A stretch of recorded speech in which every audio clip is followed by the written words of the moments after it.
are doing what they're supposed to do. They're supposed to feast on those bad teams. Right. And right now, Detroit, I'm not sure. I look at their roster, and I agree with you. Matt, we'll start the rumor that you started with Derrick Rose leaving. We'll continue with the rumor. You've made it a rumor. Yeah, that's a rumor now. Okay, you say it enough, it's a rumor. But I do think that they probably need to reboot this thing. I really never liked Drummond and Griffin together as your two top players. I just wonder how that was going to fit.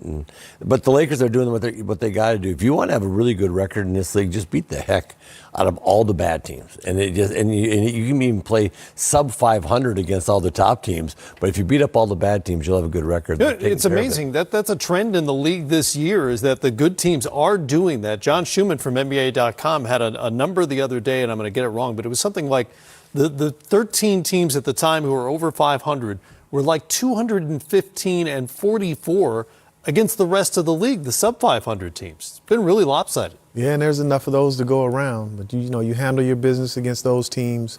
You win the majority of your home games. You can go 500 or so on the road, and that seems to be a good formula to getting where you need to get to.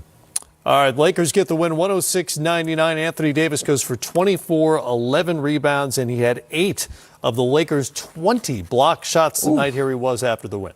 8 blocks.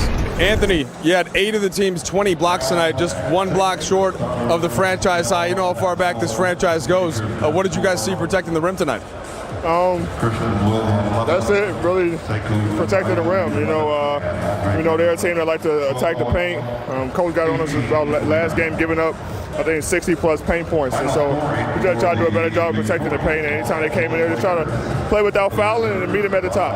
I mean, you've had games before with 10-plus blocks, but having Dwight and JaVale McGee on the roster, what's that like just for you to have additional rim protection beyond yourself? Oh, it's good because it kind of keeps me on the perimeter guarding, the stretch forwards. And, we know we have another line of protection if I'm on the perimeter. So them guys did a great job of, protecting the paint as well. And our guards, too. So our guards do a great job without fouling and letting us come over the top with the block. So, we all on the string when it comes to defense. And if we keep playing that way, we're a tough team to beat. I mean, obviously, it's not the way we want to win, they're a good team. They play hard. They play together. And so we know it's going to be tough. But, we found a way to win, and it was when I started with our defense. Yeah, Detroit kept coming. You've seen that's been a theme during this homestand. Teams are always going to come back. But down the stretch, you got your offense going a little bit too, particularly on that corner 3. What were you seeing from a spacing standpoint there to get in a position to knock it down?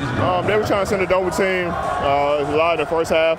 Get the ball out my hand. One of the players over there told me, he said they watched a lot of the last game against New Orleans, so they wanted to make sure they limit my scoring. But I try to find other ways to get involved, on the defensive end or, making the right reads out of the double teams. And then second half they wasn't doubling as much, so I was able to get to my shots. But I think we all did a good job of just kept attacking. Usually in the fourth we stop attacking a little bit when we have a lead, and we wanted to score a 30-plus point quarter. And I think, I'm not sure if we did it, but actually, I think we did so. So we just got to continue attacking in the fourth quarter. And, I just try to get my shots when I can and, get to the line to see the ball go in and then make big shots at the end. All right, last one for you. Danny threw you that alley-oop pass that was really high last game. You got one from LeBron tonight. Are they just trying to see how far they can test you at this point? Absolutely. They say, if I throw it up, go get it. I said, all right, cool. So they're trying to test to see how high I can jump. All right, we'll see how that goes. Thank you. Appreciate it. All right, man. It's Anthony Davis. Anthony Davis, JaVale McGee, and Dwight Howard became the 4th trio of teammates ever with 5 blocks each in an NBA game in NBA history. Defense to offense for the LA Lakers, which the way they play defense seems like a pretty good formula for that. It is if they subscribe to the Bill Russell block, where they block the ball and they keep it in play, and they can turn it into transition and get some easy buckets on the other end, as you see right there.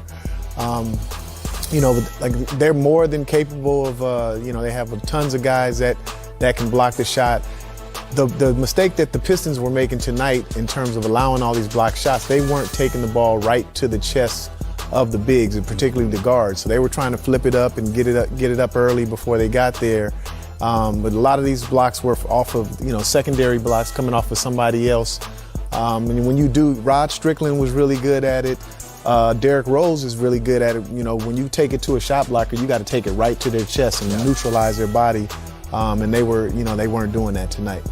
these guys all tried to quick shoot them. I mean, half these blocks, you see the guards are in there trying to get on the glass really fast, and that ain't working. I tell you what, right here, Dwight just goes up and just smacks that out of his hand. So they were protecting the paint, and what I think really is huge for teams is, like you say, the Bill Russell block, the block, and then get it, and then just offense, and boy, you're down. And again, you're going to see now a block shot. You got LeBron, and just a beautiful swing pass over there for the three. Bradley before he got hurt. And and it's a good thing. I mean, they got 20 blocks tonight. But if I know Frank Vogel the way I think that I know him, he won't be happy with the fact that the Pistons got into the paint as much as they did tonight. And so that'll be something that I'm sure he will address, the next time they practice, keeping the guards in particular out of the painted area. Well, and the free throw line as well. That's really what kept the Pistons in this game. They outscored the Lakers by 14 at the free throw line, going 30 of 35. But these are easy buckets the Lakers can generate with their defense, which has been really consistently their backbone this season. And, you talked about it at the beginning of the show. They're in the top 5 offense and the top 5 defense. And so for them, this team in particular, in the way that Frank Vogel coaches, he's more known for being a defensive coach. If they can remain in the top 5 offensively, that'll bode well for them, especially if they can turn their defense and those shot blocks into offense on the other end. Yeah, when you're able to take your defense and turn it into your offense, you end up with a lot of spurts, a lot of 14-4, 15-6 runs just because you're scoring off your defense. And those things always change games. All of a sudden, it's a tight game. You go on a 14-4 run up, you're up 10. They bring it back 6-8. You go another run, and you just keep these runs and they come off your defense.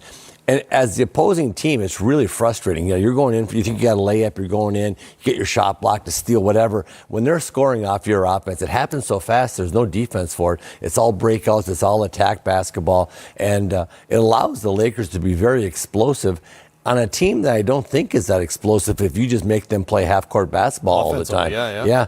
But their ability for steals, length, block shots gives them the ability to be a team that is explosive offensively. And man, that's a tough, especially when you get in the playoffs.